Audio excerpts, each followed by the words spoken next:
Yo, what's up, man? Welcome to the All for the Culture show and podcast. You know, today on our show, our guest is someone I believe would have been famous and rich with or without music. He is not a rapper, but an artist who put on the national spotlight back on Houston. And even though his knowledge of Houston music is beyond reproach and beyond contesting, he didn't sound like any other artist from Houston. He came, brought his own style, or what he likes to call sauce, what he calls sauce. Today, if you haven't guessed, our guest is Sauce Walka. What's up? Oi! How you doing? Drip! What's going on, man? What the drip is, man? How you doing, man? It's the one that did, man. The flavish one, Sauce Walka, one half of the amazing Sauce Twin, the kid that did Sauce I'm a God, Sauce God, Sauce I'm a Stud, Sauce Albert Einstein, Sauce Hallelujah. All right. So I never met you before, so man, I want to start with the beginning. Your early life, man. Talk about that growing up as a young kid, man. What type of kid were you? I was a badass kid that liked cartoons and guns and rap music and cartoons and video games. Who I liked as a kid. My father was an athlete. He was always there for me. Football player, athlete, pro wrestler. My mama was a crackhead. Mama smoked dope. Mama smoked work. So, you know what I'm saying? I live, and she from Chicago, so it's like I experienced life from both different aspects very harshly at a young age. I understood life from poverty in the ghetto and not having nothing and being around drugs and drug addicts and drug dealers and things like that as a young age. But I also, at a period of time in my life, was able to live like in the suburbs and like, you know what I'm saying, go to a night school, being around white kids, but I already had the ghetto, I already had the hood in me. I already lived in Chicago and growing up in South Park and living with my mama, dealing with her crack addiction as a child, and she was a stripper too. My mama was a stripper, so it was like I just seen so much real fast, but at the same time I was still childish and young, and I wasn't even about being young. I was still enough of a kid to retain my youth and enjoy my childhood as much as I could. I still tried to like be involved in all the activities that a kid would. Now, I didn't really play sports, but like as far as like being into all the movies and the video games and the comic books and stuff like that, I was really into that. And or being in the hood fighting, having neighborhood fights and stuff like that. I was into doing all of that type of stuff. So I still had a chance to experience being a child, but I had to be a man as a child, though. Yeah, I get what you're saying, man. I actually have a few questions from what you just said. One, I heard you say you like cartoons and stuff. That was like your thing. Mm-hmm. I heard you say I think it was an interview or article, somewhere I read it, I saw it. You were saying how you don't even like watch the typical rapper movies like New Jack City and Scarface. No, I'm not into like shit like that. Yeah, I'm not into the like Fridays and Boys in the Hood and Juice and shit like that. I don't really like movies like that because, in my opinion, like I'm really from what these movies are trying to dictate and what they're trying to revisualize, reenact and shit like that. And in my personal opinion, I feel like when you somebody that's really from that, it's cool to watch it for entertainment to a certain extent, but just to praise it and like make it, like you gotta understand, sometimes people take these movies and these little pigments of time from out these movies and they try to implement them in their life and they try to use ideas from a movie in their real life to really, like, that's what they base their judgment and their belief systems from what they see in the movie. Like you would be surprised how many people want to be Scarface after seeing Scarface. Everybody want to be Tony Montana. And really, you're Dexter. You're nothing like Tony Montana. You don't understand what Tony Montana had to go through to be Tony Montana. He probably done seen his mama got raped or some shit like that you can't even fathom to imagine. Some shit you might shoot yourself in the head if you had to experience that yourself as a child, as a person. So because of my experience with shit like that, I always looked at movies and entertainment as something to get away from what your everyday reality is.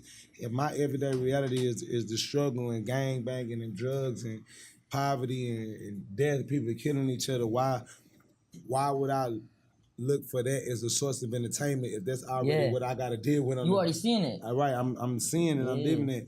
I wanna see some shit that I never seen before in my life that's gonna make my mind expand and make me happy and make me forget about what's going on outside. That's why I like superhero movies or action movies. I understand everybody like action shit, but I'm watching action movies with people all around the world fighting and stuff. Something to just expand my mind and make me forget about my best friend just got shot in his neck. Damn. Next door to me, day before yesterday type shit. And so that's some real shit, bro. When I heard that, I was really like, man, that's such a different answer. I never heard that answer before and that reasoning behind it. Because every Cribs episode, what'd you see? Right. I got Scarface. I got New Jack City. I got this. I'm like, damn, bro. Right. I got what's the movie for the New York movie? Paid in Full. Paid in Full, right. I ain't gonna lie, I actually love that movie. I love that movie too, but I love that movie too, but that movie is more or less about some fly shit, more or less than about being hard and tough for the hood. That's really more or less about young niggas being fly, getting money. These other movies that people are like praising and worshiping, there ain't nothing about being fly, being cool. It's more or less about being tough. You know, being like going through the struggles and coming up in the ghetto and shit like that. For sure. Which is cool, but you know what I'm saying? In my opinion, in my mind, I thought that the ideal of being from the ghetto was to get out the ghetto. The idea of being a gangster was to take care of your family and get out the struggle, not to continue the struggle and praise the struggle. We identify with the struggle to let people know that it exists and it goes on, because people try to act like that it doesn't go on, and we trying to get out of it. So. Yeah, for sure. That's some real shit, man. So let me ask you something, man. We kind of get deep on the podcast a little bit. The shit that your mom went through, the shit, you know, how do you think that affected you? How do you think that changed you? It changed me a lot. Shit, like I told you, it made me look at life from a perspective and a vision of a man as a boy. Before I was a man, I was already having to make real adult decisions and adult blueprints, like planning and trying to figure out my life and where is it going and how am I gonna make a better way for myself, because my parents couldn't make a better way for me, even with my father, with him being an athlete and doing the different things he do. He never made the type of money needed necessary to really just put your kids on a real pedestal to go somewhere. Like my father never made that type of money. Even when he was making money, it was a beginning, it was a start for him, it didn't last. Me, on the other hand, excuse me, my throat's parched. So.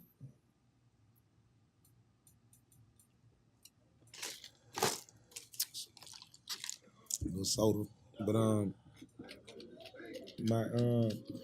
my dad or whatever, the lifestyle that he wanted to have for me and the one that I wanted for myself, he really couldn't just provide that for me. And the same thing with my mother. So it was like, but I was always still a special kid that I had talent, and I was always had energy and life in me, and I always was the type of person, even as a child, I could be 5 years old. If I come in the room, I'm taking over the room. 8 years old, I'm taking over the room. 10 years old, I'm taking over the room.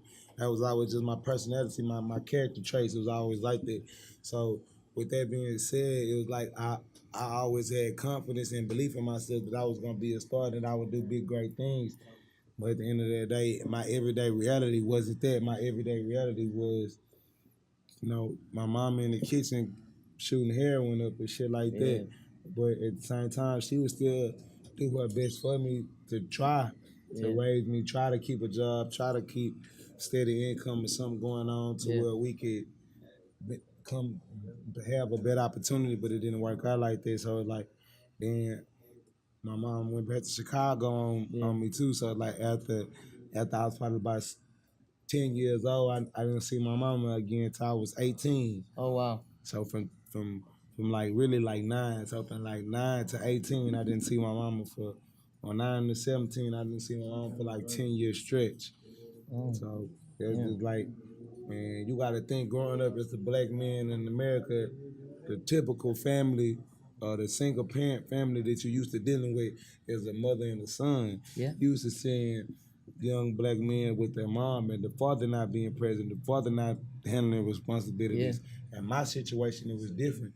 My mom the one that's not taking care of me. My mom the one that's not handling her responsibility as a mother with me. So you got to think I'm growing up, going through life where everybody all hyped up by Mother's Day and nobody give a fuck about Father's Day. I'm the one kid in the class that actually care about Father's Day. and I'm fucked up on Mother's Day while everybody with their mom and I'm not getting to see my mom and nothing like that. Or I'm reminiscing of what my mama then put me through. Yeah. For sure, man. So, but your father, man, he was there. He was there for you and stuff. And you know, do you think that made you different than Absolutely other people who had their mothers in their lives only? Absolutely, it got me a greater sense of understanding and reasoning. Like I really got a chance to understand life from a man's standpoint, a man's thought process and perspective of principles and respect and honor and having integrity about myself or just trying to be a man of my word and stick up to something that I say or have dreams for myself or have goals and accolades for myself that I want to see myself achieve. I feel like a mother be so focused on giving a child love and protecting them. My father was more or less worried about me being a strong man in this world because he knew what I had to deal with once I go outside of his door. He knew he could only do so much to protect me as a father, but once I go outside to his front door, I'm in the world as a man, even if the world don't want it, even if I'm only 14 or 15, or I'm not, or in my mind I think I'm a man and I'm not.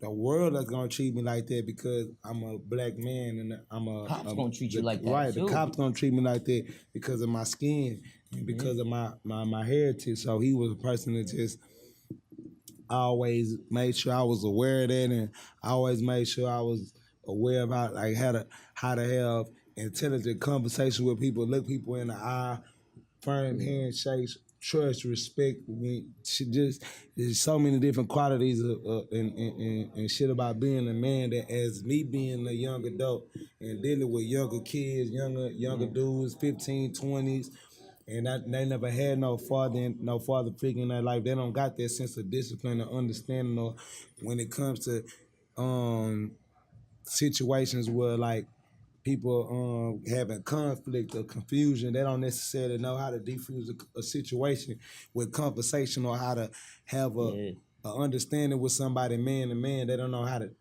do that. Yeah. You know what I'm saying? So yeah, actually,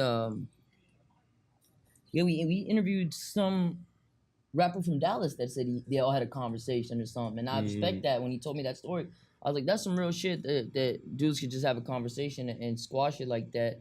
And I want to ask you, your mom living in Chicago and moving to Chicago or whatever. Do you think that's why you have such a close connection with Chicago and you're very well loved in Chicago? Because I'll be honest, we brought some Chicago cats down, and I've talked to some Chicago cats about coming on the show. You're the first. I'm gonna be honest, dead honest, no lie here. I ain't gonna lie. You're the first person they asked me about. You got a link with Sauce? You got a link with Sauce? I'm like, nah, not yet. But when I do, I'll let y'all know. I'll try to plug y'all in or whatever. And he was like, all right. I'm like, all right, man. So you're the first person they asked about in Chicago. Yeah. I mean, like I said, Chicago is like a second home to me. My mama got a heavy influence and reason behind why Chicago love me the way they do, because I used to live out there and I done shit out there. Like I was actually out there fucking around. Oh, okay. Before the whole JoJo, Chief Keef wave hit, I was actually like living out there doing the stuff that they was doing. I'm out there really living with them, having guns and hustling and doing different shit like that. Yeah. So like they used to call me Lil Dirty South, but they knew me as A-Walk, and that's Sheila's son, but they used to call me Lil Dirty South, and I would love for rapping and the way I dressed.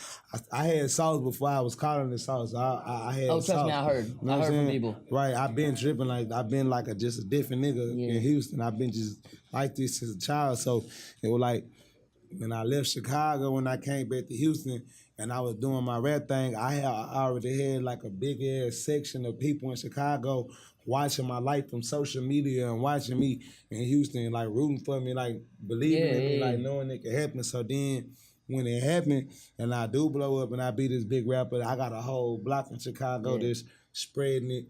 from a different perspective. Like, yeah, we fuck with Sauce, but at the same time, his grandma lived right here. Yeah. He went to Stagg Elementary, woo. So it's more like a home. Like there's a reason they fuck with you. Right. Yeah. It's deeper than that. And it just spread out. Then I went to Chicago, fuck with Chicago artists. I actually got my little relative, my mama and nephew, out here living with me for Chicago right now. Excuse me. Did you know any of the rappers growing up that have blown up out of Chicago? Did you know any of them growing up like when you were there? I seen a little kid, little JoJo before.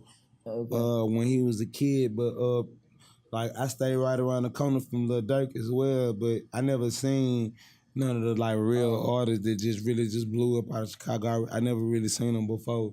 That really happened, but I can't say Lil JoJo did stay around the corner from my grandma. I seen him when he was a little kid. Well, and so you stayed in their area, like the little Southside Inglewood, Southside Inglewood, where it's at. Cracking, yeah, it's bad, man, it's bad. Yeah, for sure. We interviewed L.A. Capone's Mama Capone. She was a dope interview, man. Wow, that's dope. That's dope. Dope as fuck. She's a cool ass person. Man, I don't hear you talk so much like about Houston, right? And you know so much about Houston rap, right? And you talk about how they're your early influences. So I got like two questions. One is, what were your other early influences? And you know so much about Houston rap, you're so well versed, and that means you've listened to so much, but you were never influenced or sounded like anybody that comes from Texas. When usually people that be listening to the music that much, they sound like that person or something. You know what I'm saying? Right. You can tell who they heavily influenced by, but we can't tell who you're heavily influenced by. Right. Yeah. I mean, well, you know, like I said, for number one, like the thing about me when it comes to Houston culture is like, and I don't say this with like no disrespect to anybody else or what other artists that did out of Houston before me or what they was trying to do when they was trying to like reincarnate the screw sound or the switch house sound or just the freestyle slowed up original Houston sound. Like I'm a real Houstonian. I'm a real Southside Houston baby. Like I'm a real Martin Luther King, King's Flea Market. Like I'm a real Southside Houston kid. And with that being said, I'm a person that really grew up with older relatives that was selling drinking, selling weed and fucking with the drink dealers and woo. But at the same time, I was a real fan of rap music. Like I like rap music. Like I like music or whatever. But true enough, my first introduction to a lot of foreign artists is when I mean not foreign, but like from West Coast and New York, I heard them through DJ Screw. Like I never listened to Tupac. I only heard Tupac through DJ Screw. I never listened to. Well, I ain't gonna lie, I did listen to Biggie a little bit, but like Tupac, Jay-Z, Nas, I heard all of them through DJ Screw. Yeah. But people like that was from the South, like Master P's and shit like that, I hear them, the Hot Boys, stuff like that. I hear them, Juvenile, woo. But all that other rap, I heard that through Screw. My first, but the first artist that I liked too, besides Screw, was Busta Rhymes. Like I always liked Busta Rhymes. Like it's just the way he dresses, jewelry, his energy, just all that. Like that's how I was as a child. I just never gave a fuck. I was just always different, wild, and the other stuff. So like artists like him or like Cameron, I like Cameron too. Like just how he carried himself, his demeanor, the way he dressed. I always like Pink, how he be wearing pink, all that. Just the whole Dipset movement. Like that's how the South was, and up until the point. So we even got actual vouchers from Dipset artists like Jim Jones and Cam that give us the drip set. They really rock with us like that. But when it comes to my musical influences, like I really came up on Screwed Up Click. Like that's the honest to God truth. That's crazy. That's though, but I know the sound. But see, this is the thing about me though. I listen to the Northside shit too, like they freestyle, like how to like Big Tyke, Big Tuck, motherfucking Slim Thug, Woo, all them 50-50 Twin. I listen to all them, J-Dog, all of them. But at the end of the day, it's like I really could rap, but like before I heard Screw, I knew how to rap. But as soon as I heard Screw, I knew how to rap. So it's like I can't explain it, but I always knew how to rap on my own. So it's like when I started listening to music, I would listen to it and I would like it, but that don't mean I'm gonna rap like that. You feel what I'm saying? Yeah. I always had my own little, my mind always been different. Yeah. So even when Kiki and them was out and they were freestyling, I could freestyle and rap like that. I could freestyle and rap like that all day long. But if you want to battle rap me and make some jokes or whatever, I know how to rap like a New York rapper and battle rap you and go. Yeah. I was just always like that with words. But my mama helped me like that a little bit too, because she was always like read poems to me, read me her poetry and shit like that. My mama used to write poems and shit, so I would read her shit. But it's like then I would write poetry too, so it's just like I don't know. It's just all the different that plus the cartoons plus the karate, all the different shit that I like that most niggas don't like. It all go along with my rapping too. Yeah. So then when I started, then when it was like when Screw died, and then the world was really like running with the Screw sound, and then every artist was out of Houston was, I'ma come down and I'ma come through wearing tall tees and swangers and shit like that. It was like, yeah, I grew up on that. I liked it, all that shit, but at the end of the day, I'm always been a person of being up to date. Yeah. So it's like, soon as the world evolved, I'm evolving with the world. That I think you're evolving before the world. Right, for sure. Absolutely, for sure.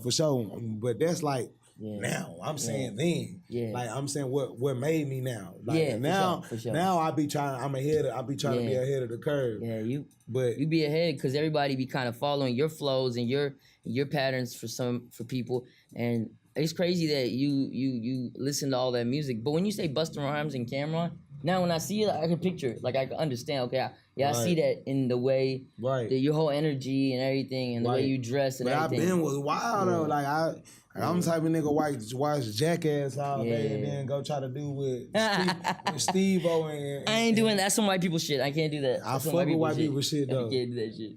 I can't do that shit. I'm too scared. So, man. So, at what age you were? I know you were heavy into the gangbanging shit growing up, man. How did you get involved in that, and like, why do you feel you got involved in that? Shit, cause my mama.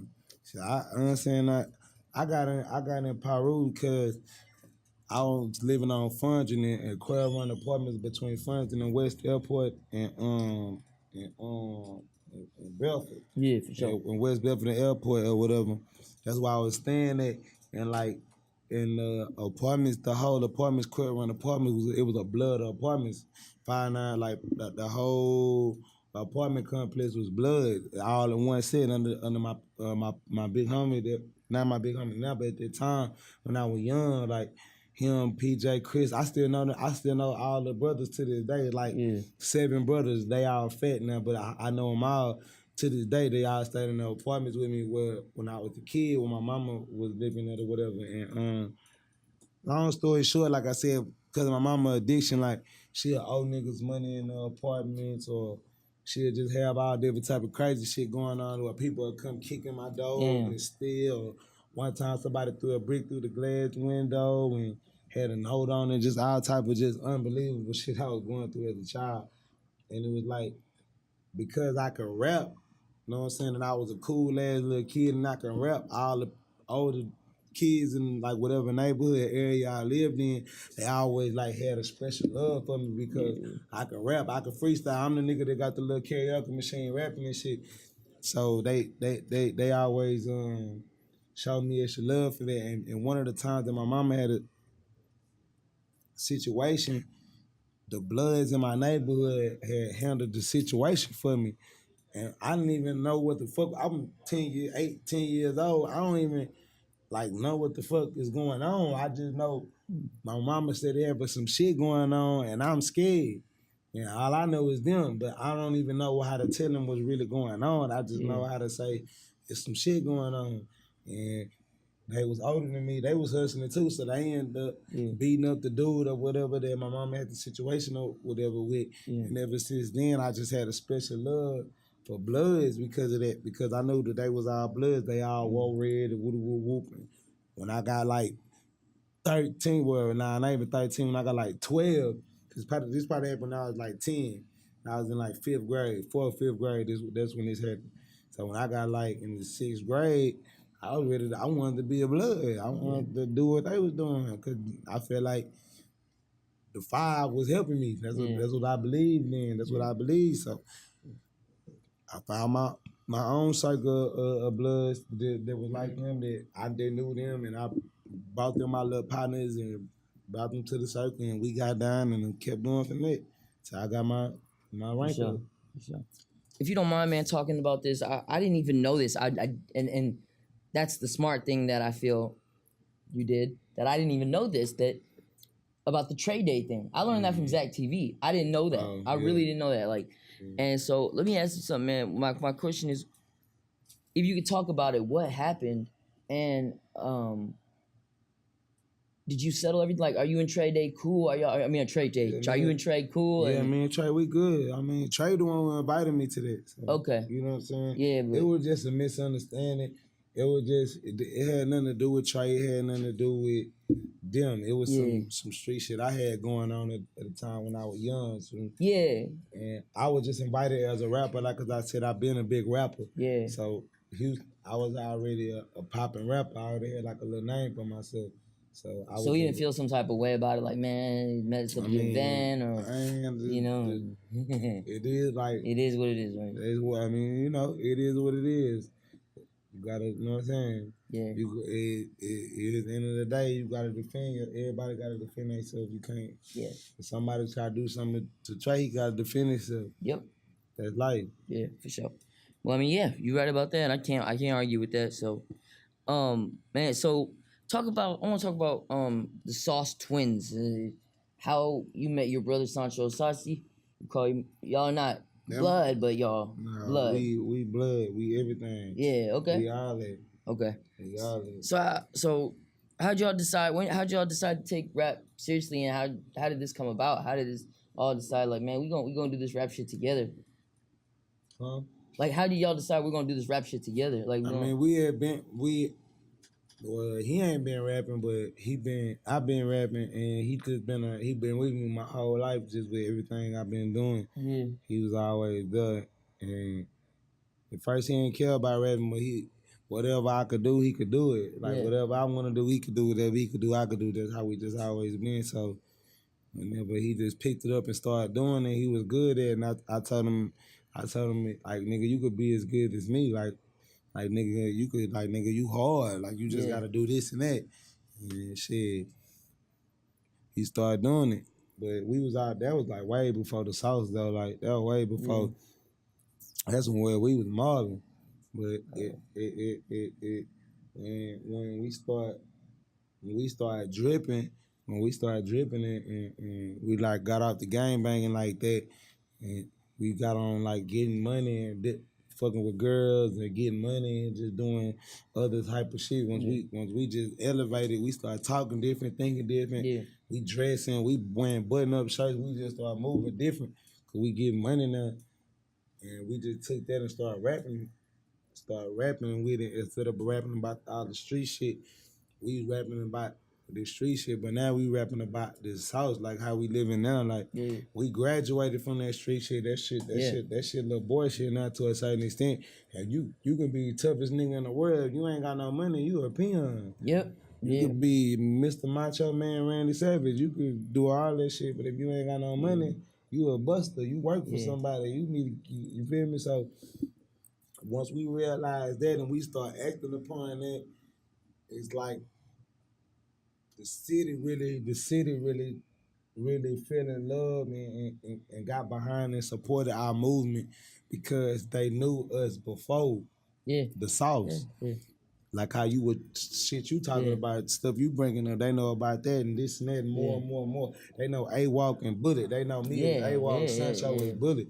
They don't know us as the Sauce Twin or Sauce Walka and Sancho Sauce. They like, who?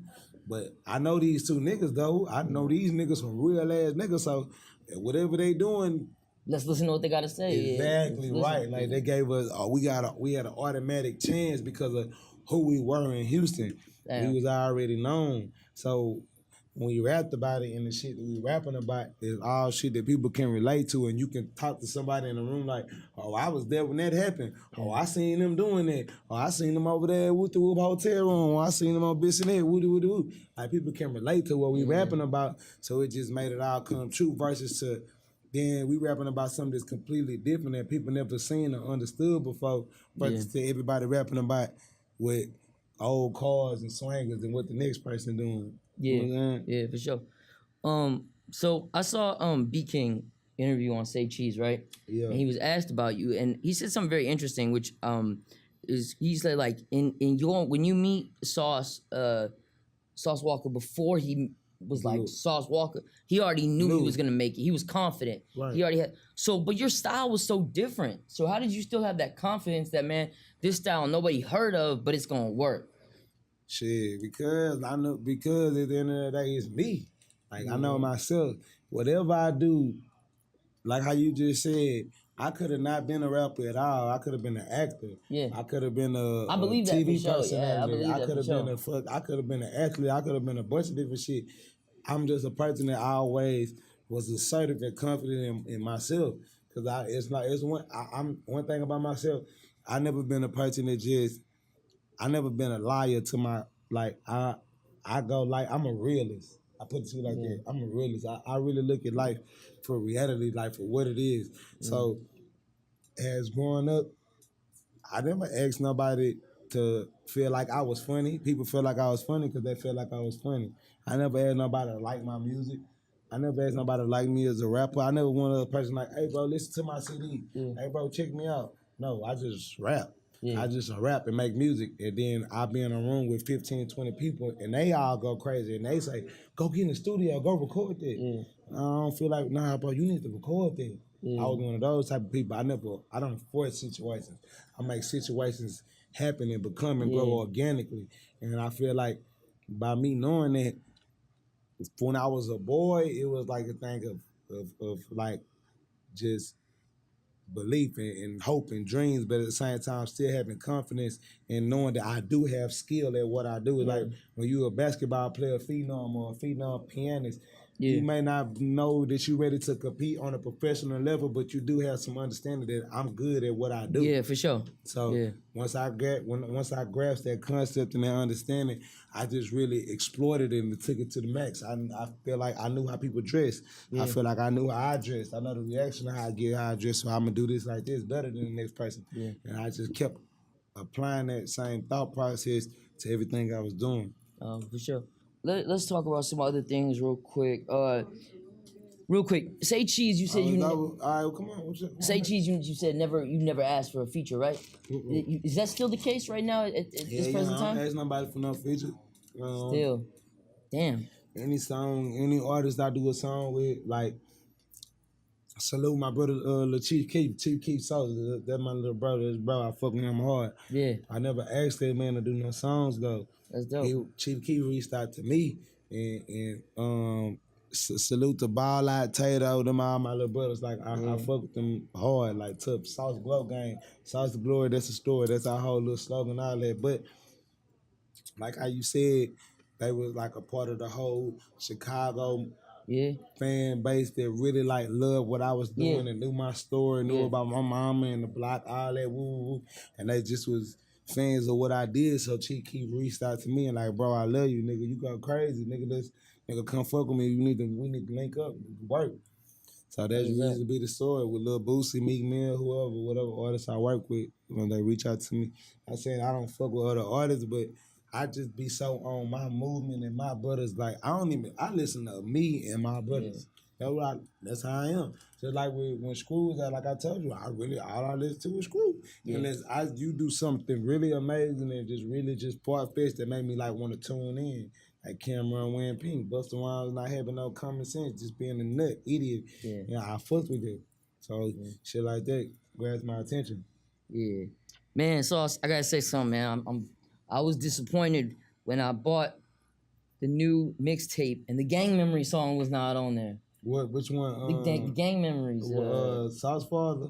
Yeah, Gang Memories was not on there. I was like, man, that song is hard, bro. I don't know nothing about gangs. I was not involved in that, but the song is just hard. And you used you didn't use your normal type of flow. You used a different type of flow on that shit, a more aggressive, type of flow. But you said something in there. You said we wasn't banging for we wasn't banging for the money, killing for the glory. We was banging for the legacy. What do you mean by that? Because now niggas killing for money. Now niggas feel like they gonna put in work or ride for somebody around them because they in a greater position in life or because they got money. When back when I was coming up, niggas was just rocking out for respect. Niggas was rocking out for the brotherhood or for who this is my brother. I'm not gonna let nothing happen to my brother. He not gonna let nothing happen to me. Yeah. And nowadays, it's more or less people doing anything for money. So I don't rock with people that do shit strictly like it ain't even about violence. This is about period. Like some people show fake love to people for money. Some people try to be around people and act like they're their brother, act like they're their best friend, when really they being conniving and jealous and trying to come up, contemplate on ways to come up on you or to get over on you, and that be the thing where I feel like people be having a bad spirit or a bad aura around them because your intentions are not good. I do what I do for my brothers, whatever it be, whether it be love, peace, or war. I do it out of the compassion of my heart and what somebody mean to me or what some ideal means to me. That's what you mean by legacy. Right, exactly. Okay. This is like if you're a Christian, if you believe in God, that you supposed to really move and live by those ideals that's set within their religion. True. So I feel the same way about the shit I believe in. True. That's true. So man, your one interview I saw somewhere, you said what's a big homie is what's in you, not on you. Mm-hmm. I love that statement, but can you expand on that? Because I really like that statement, what you said there. I mean, it's just like I said. Like I said in that interview, man. You know, it's in you, it ain't on you. Being a big homie is sometimes it's more of a job and a responsibility and a duty, more than it is a pleasure or it is a treat or it is a status quo. Yeah. Some people just want to be called big brother and big homie just how I feel, or just look a certain type of way in front of a girl, or just have a certain type of status quo around certain people, but they're not actually willing to take the necessary steps or do the things needed necessary to be a big brother figure or a big homie or a boss, however you want to put it. But you know, it takes a lot of sacrifice, dedication, and understanding, and being able to step out your chair and step into other people's lives and look at life from their perspective and what they're going through, and try to give them guidance or help or provide an opportunity, money, or a situation that will better them or get them through what they're going through. Some people just want to be called big homie or big brother because I'm older than you, and I'm. What you taught me. What you done for me. Right. What have you done? What have you done for yourself that's done for somebody else? Yeah. For sure. You know what I'm saying? That's dead ass true. The reason why I wanted you to repeat that is because I really thought that was something like really powerful. I really liked what you said there, in that interview. So all right, we got like about two more questions. One thing, man, I heard you on DJ Smalls, and you were speaking about the Houston drink culture, right? And you were talking about, and I love everything you said, right? I love everything how you talked about, man. Y'all can't just be pulling up so much. All that shit made perfect sense to me, right? Because I was on painkillers for many years. I know how that shit is. But Toe Down from SUC told us a story about the double cups that kind of goes against what every other rapper said. He said that I don't know if you ever heard this, some of you heard this, Big Mo couldn't mix his lean properly, so he would have 2 cups and go back and forth and mix it to get it right. That's what he told us is where the double cup comes from. Now, everybody says something different. Nah, so I know. Man, look here.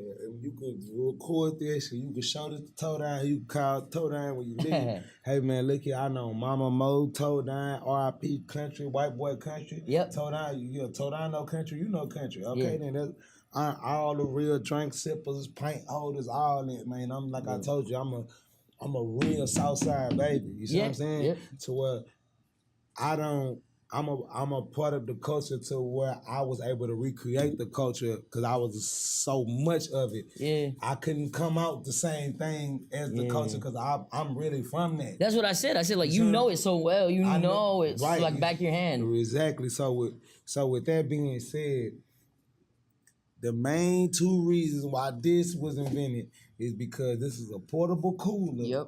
And because sipping like somebody like Big Mo or me, somebody that's a real drink sipper, especially back in the days, they drinking so potent mud foes and fives and pints, and they drinking so much. Now, true enough, drinkers do this to mix themselves. Some people do that, true enough.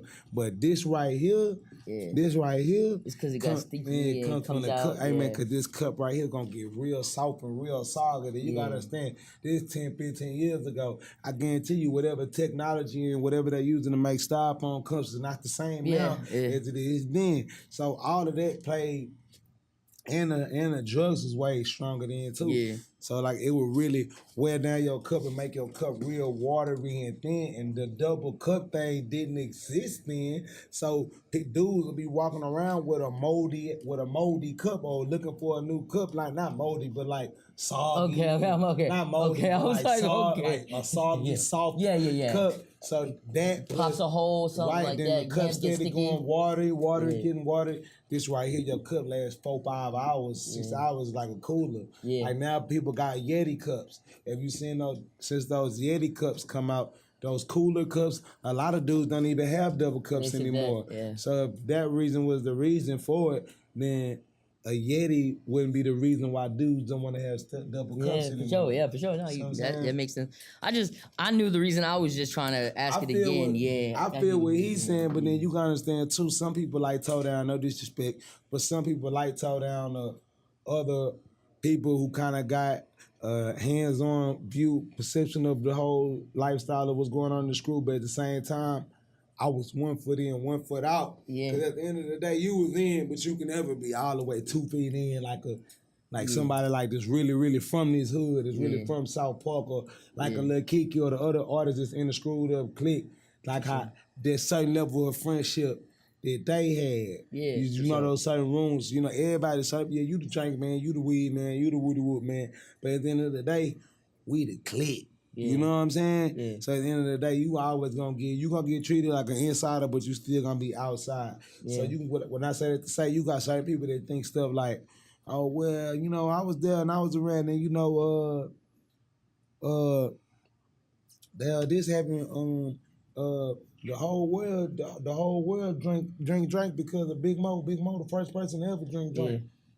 Yeah. That's crazy. Yeah, that's not true. That's not true. Yeah. Or people say, well, ever since Pimp C died, Houston rap culture ain't the same. Pimp C, rest in peace, Pimp C soul, but Pimp C was the person that moved to Houston that was a fan of the Houston culture and what we got going on. Yeah. He from Port Arthur. Yeah. You see what I'm saying? Yeah. That's like from being from Beaumont, Texas. Yeah. That's not from being from Houston. Yeah. So that means you somebody who will love our culture, you love our lifestyle, you moved here, you got involved in it, but still, that don't make you what DJ Screw is to this culture, or that don't make you what Lil Kiki is or as involved in this Houston culture as somebody that's from Houston. That's like saying you can be from Gary, Indiana, and move to Chicago and represent the Chicago lifestyle in their music, and then if you start rapping, Chicago music no longer means the same thing that it means no more, when the whole time you're not even from Chicago, you from Gary, Indiana.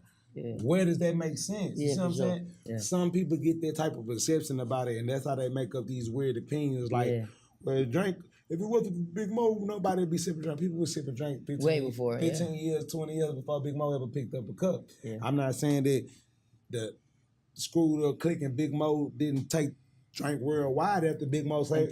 Big Mo said we gonna have the whole world pouring up syrup, we're gonna make the whole world purple. Yeah, he did that. Yeah, he did that.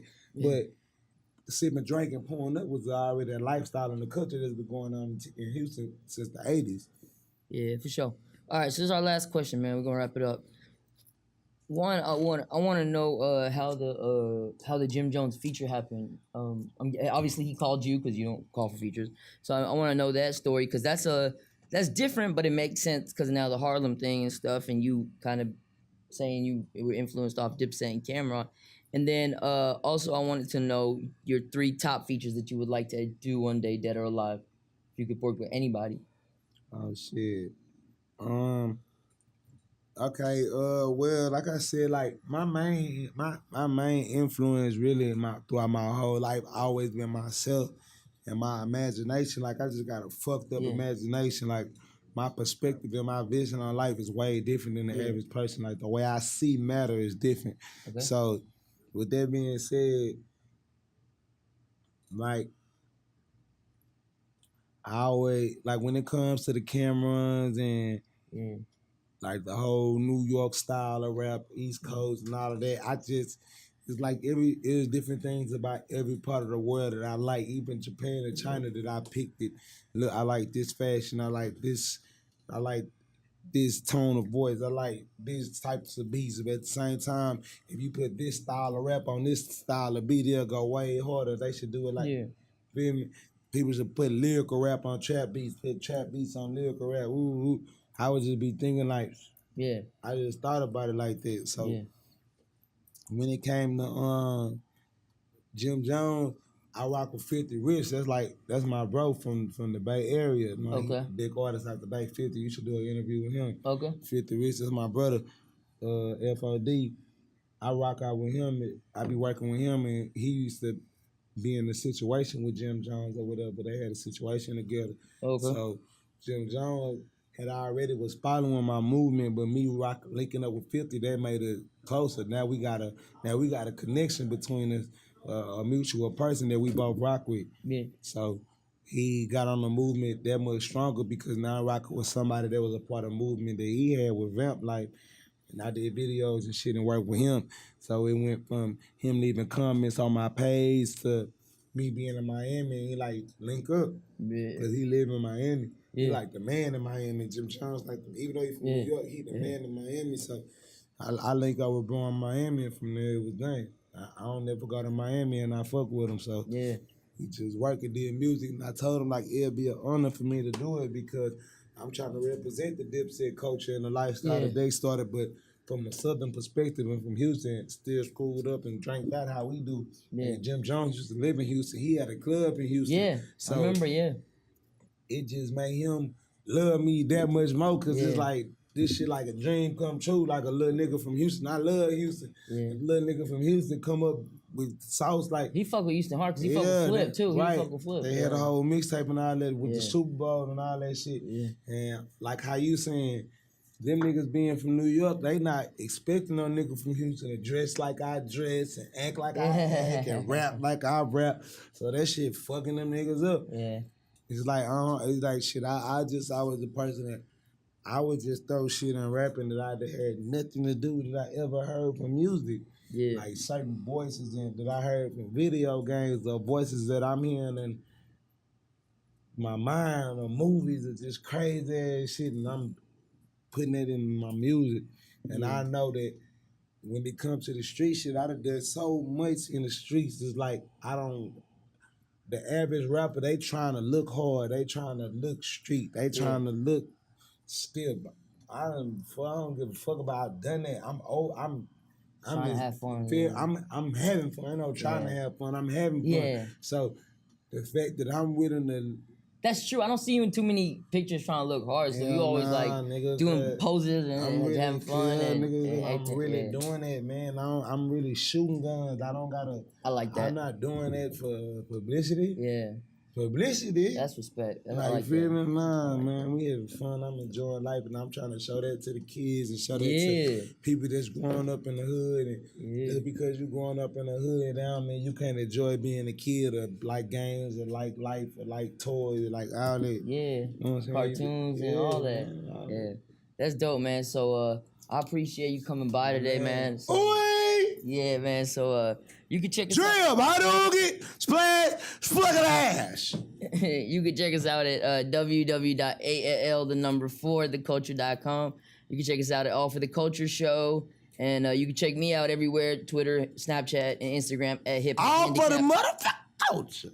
Shout out your Instagram, bro. Let us know where you at. You know my Instagram. I ain't gotta tell you. All right, and we gonna Sauce. We got a shirt by Sauce's clothing line, Seazoning, and we gonna give that thing away. It's signed by him. We got a t-shirt. I got it at the Sneaker Summit, and we gonna give it away. We gonna do like 3 trivia questions, and we gonna give it away this week to some lucky fan. All right, man. We out.